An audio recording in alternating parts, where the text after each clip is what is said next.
Hey guys, welcome to... Oops, I gotta get this.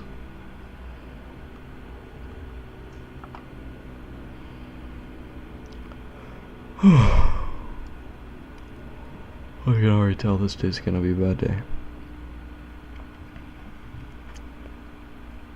Hey guys, welcome to Depression Quest, a game that doesn't include a boss fight at the end or a clear objective, and there are no heroes or monsters, but people, just people. Interpret them how you will. To be honest, I think this game is something I should play here on my channel. I'm naturally melancholic. I think that's how you pronounce it anyway. At times, and though I'm told I'm pretty funny, my jokes do tend to wander into the realms of self-crippling humor. So I find that maybe playing this game would bring out the best of that. Something I would like to note first is that I have played a little bit of this game. Turns out that one, it does not save your progress, and two, I wasn't recording, so I lost all of that. Yeah. Something I want to note is that if you are diagnosed with depression or have bouts of suicide, please click away. This is not a lighthearted game. And for those of you guys who aren't familiar with depression, feel free to watch or even play the game to yourself. It's free to play and designed to spread awareness, and yeah, even buy the game, or donate, because it'll be donated to iFred, a charity that aims to fight back against depression and the stigma against it. So yeah, let's go ahead and get started. Depression Quest is an interactive fiction game where you play as someone living with depression. You are given a series of everyday life events and attempt to manage your illness, relationships, job, and possible treatment. Alright, so this game aims to show other sufferers of depression that they are not alone in their feelings, and to illustrate to people who may not understand the illness the depths of what it can do to people. It basically repeats what I said over here. I'm going to go ahead and play for free, although I would like to donate.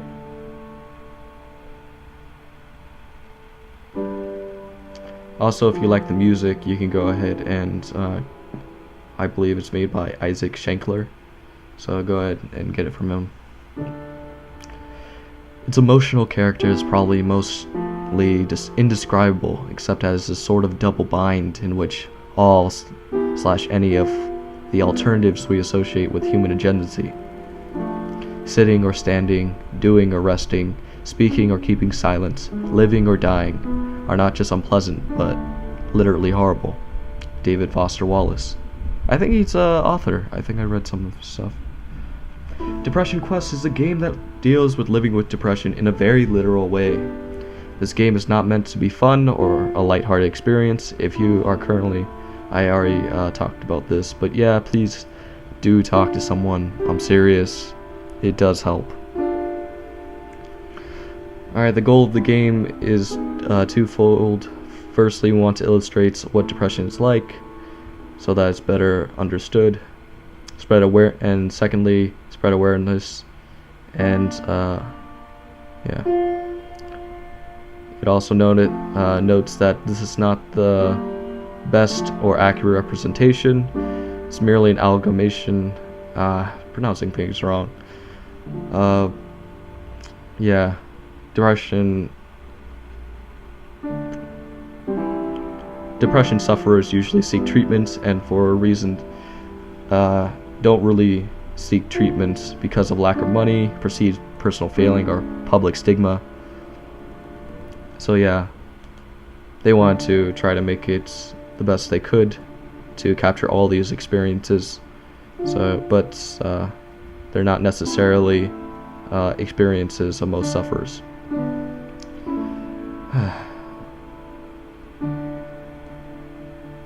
So yeah, it's important to recognize that's not everyone with depression. So luckily, man, I cannot speak today. Many people with the illness don't have the lot of the luxuries that we have in this game. We have written it in a way so we can focus specifically on the illness, which becomes more and more difficult to deal with as a person who has less and less well off.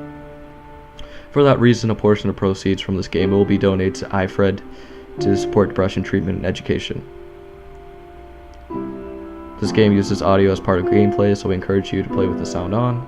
Thank you for playing, and thank you guys for watching. Let's begin!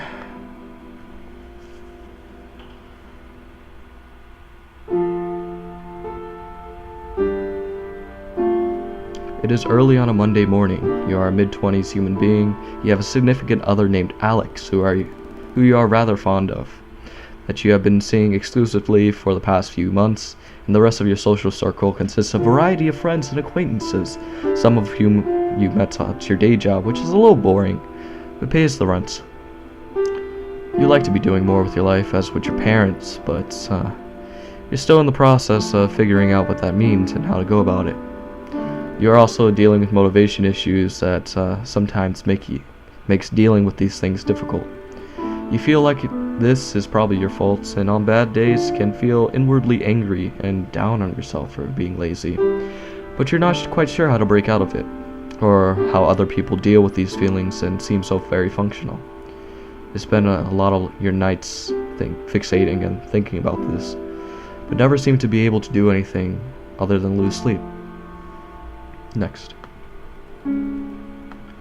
It's an unseasonably warm Wednesday evening. You spent the past several hours at work. The past week or so you found your job motivation flagging more than usual. You've been in a fog practically all day today, simply going through the motions without even realizing even what you've been doing half of the time, and yet time seems to be moving at half speed. You're so checked out that when your boss approaches you, you tell him that it's dead and you can go home early. It barely registers. As you walk home, the streets hiss from the recent rainfall. You know that your significant other will be in classes late, until a couple hours at least. You briefly consider using this surreptitious solitude, I'm pretty much butchering everything, to catch up on that project that you've been working haphazardly on for the past months. As soon as you think about the work that awaits you at home, you feel a pain creeping in from the back of your brain. Unbidden, all you can think about how incredibly far behind you are. The amount of work seems nothing less than insurmountable. By the time you arrive home and change out of your uncomfortable work clothes, the stress is weighing down on you like a heavy wool blanket. Your computer seems to be staring you down at your desk, and you want to sit down and work, but the mere thought of work sends your stress levels flying. More than anything, you feel suddenly and absolutely exhausted. You feel a strong desire to simply hide in bed.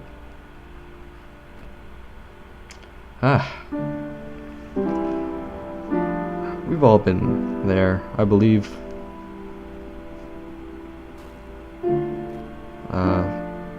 I keep telling myself that the best motivation to do things is actually doing them, and I believe there is some truth in that statement, so you should go ahead and try, at least. These are my status levels. I'm not seeing a therapist, because screw that noise. I'm not taking medication either. You are depressed, interactions exhausting, and you're becoming more and more withdrawn. Okay. Reluctantly sit down on your desk and try to make yourself do something. Make a stop at your fridge, turn on your favorite playlist on. Oh man, what do you listen to? And sit down and start working. You open the last file you've been working on, and as soon as your hands touch your keyboard, your mind goes blank.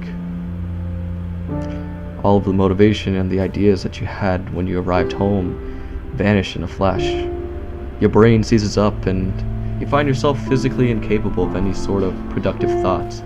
You take a break to loosen up, popping into your email, Twitter, inbox, Twitter, and various, I'm speaking so stupid today, other internet-based distraction fodder, like YouTube.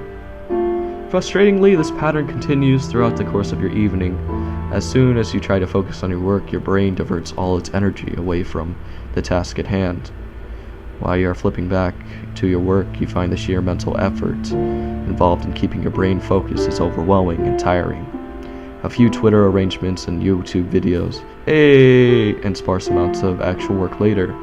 Your playlist flips back to the track 1, and the ice in your glass has all but melted, diluting the last dregs of Coke you've been nursing. I don't like drinking Coke. Iced tea, on the other hand, is pretty good. You look at the clock and realize that a few hours have passed since you sat down to work and you made negligible progress. I can just wake up early tomorrow and catch up. You think to yourself as you climb into bed, even though that you know that never really happens. Next. Apparently I made things worse. I am very depressed now. But it'll get better. I hope, at least. It's a mild Friday afternoon.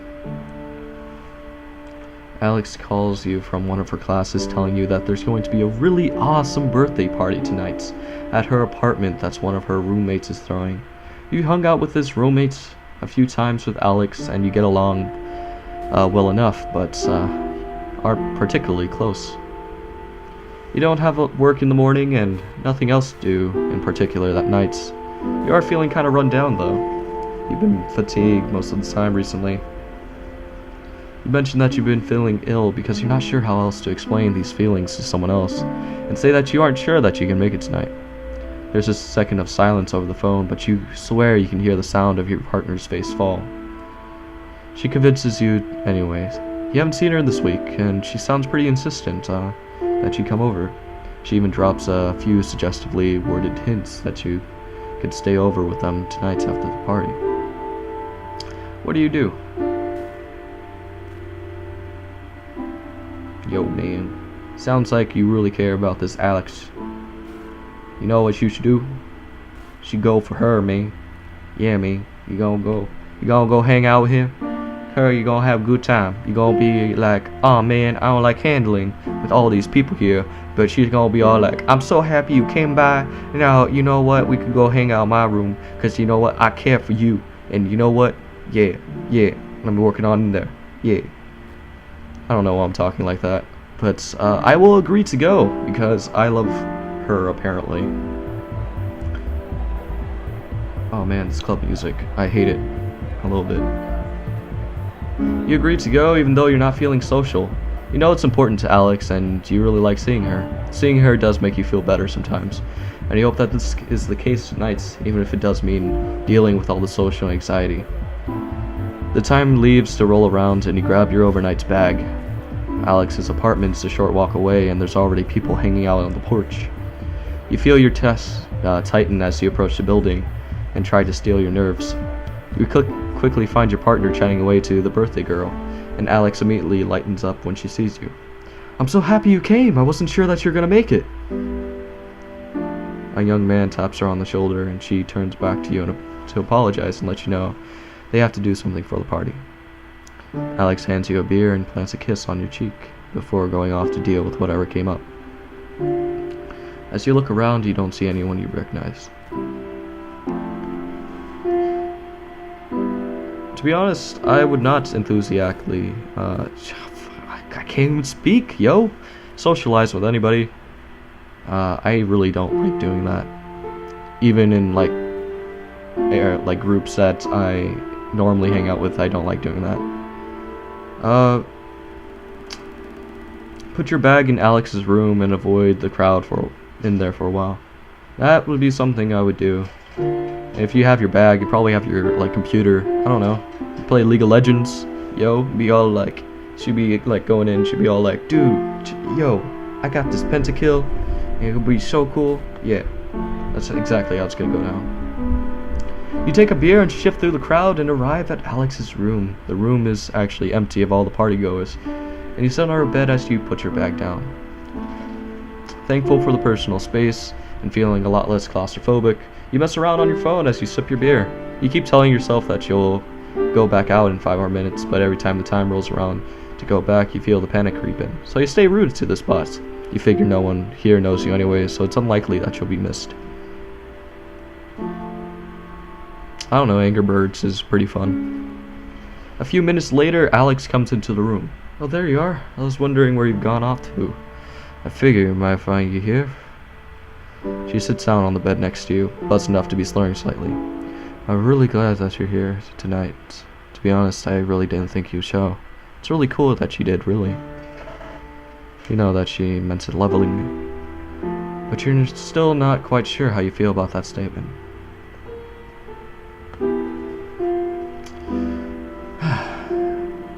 It's a little after noon on a muggy Saturday. Your mother has come over for a surprise visit, claiming loudly that she doesn't see you enough and decided to invite herself over. Oh, Moms. As you converse, she walks over around your place and gets a distinct impression that you are being, quote-unquote, inspected. So what's been going on with you recently? She asked abruptly, taken somewhat aback by this left fielder. You tell her that you're not quite sure what that means. She repeats the question, saying that you haven't seemed like yourself lately. She gestures to the dirty dishes piled in the sink, and notes that the fact that you haven't called or visited in a while. To be honest, that sounds like me. Like not doing the dishes at least, but I probably would have called.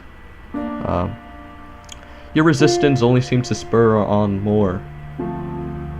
She presses you, asking if you've been having problems at work or with Alex. You're beginning to feel increasingly battered by her sudden well-meaning but overwhelming inquisition. Under her questions, you become increasingly uncomfortable. You want to be able to explain to her how you've been feeling, but the truth is, you're not so sure yourself. Nothing horrific has happened at work, or with your significant other or friends, or anything like that. But all the same, you can't deny that lately you've been feeling drained, and as though you're not really here. You wish you could tell your mother these things, but she hasn't been approachable about negative emotions in the past. She is a kind person, she really is, who holds the opinion and the solution to any problem to simply try harder and maintain a positive attitude. A stance that's just reared its head in the past conversation when you began to explore the subject with her. You know she's unlikely to be understanding, and you feel the energy drain out of you when you imagine what would happen if you managed to blurt out everything that you are feeling. What do you do?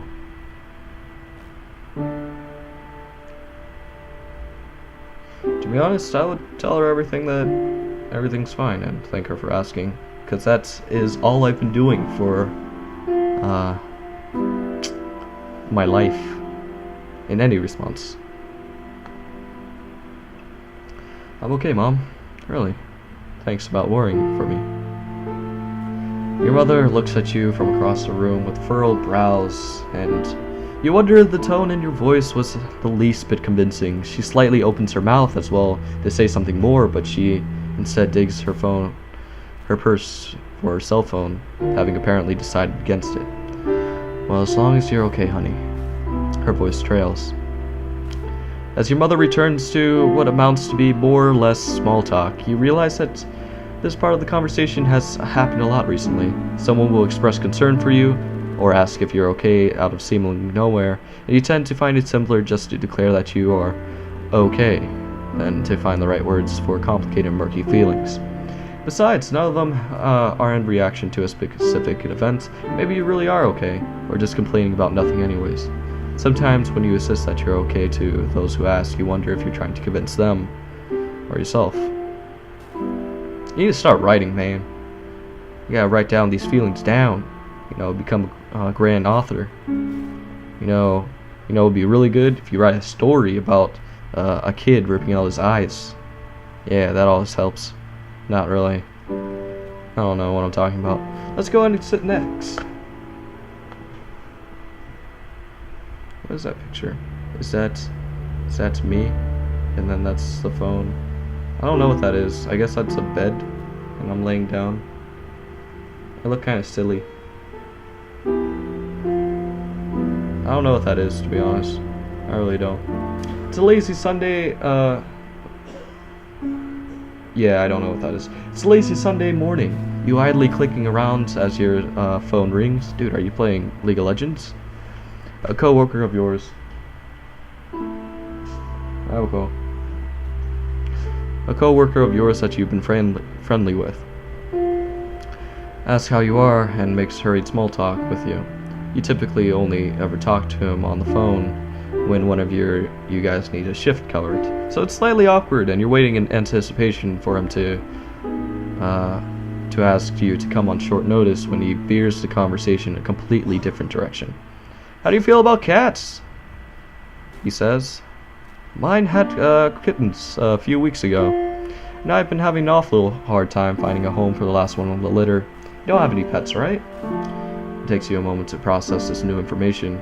You're caught off guard, and as he begins to earnestly try to sell you on the idea of taking the last kitten off his hands. It's not something that you had specifically considered before, but he seems fairly insistent. She's a real sweetheart. She really loves people. She's got all her shots taken care of. On the vet, she's healthy as a horse.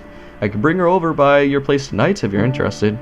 You look around your apartment and try to picture a cat in it, as he continues to tell you how cute she is. You tell him that this is all kind of a sudden, and you don't have anything for a kitten set up here.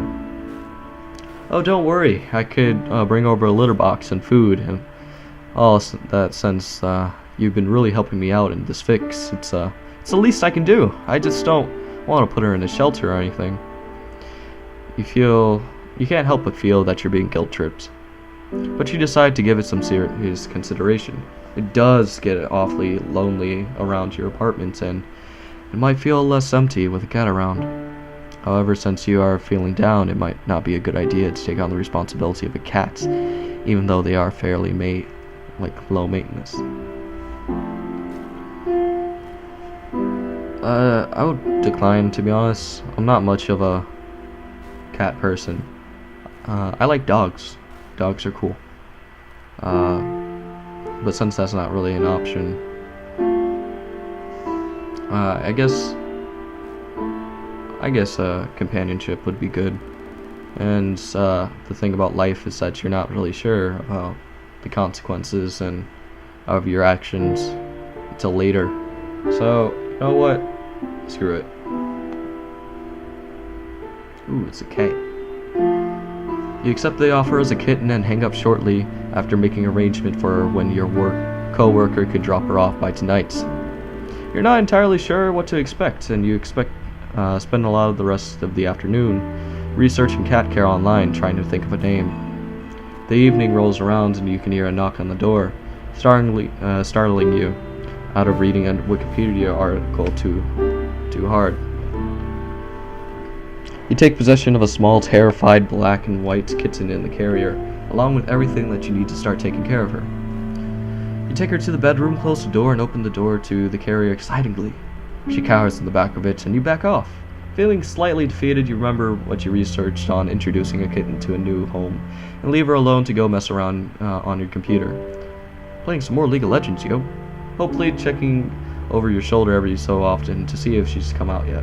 She hides in her carrier periodically, making sorrowful cat howls long enough for you to start worrying that she doesn't like you.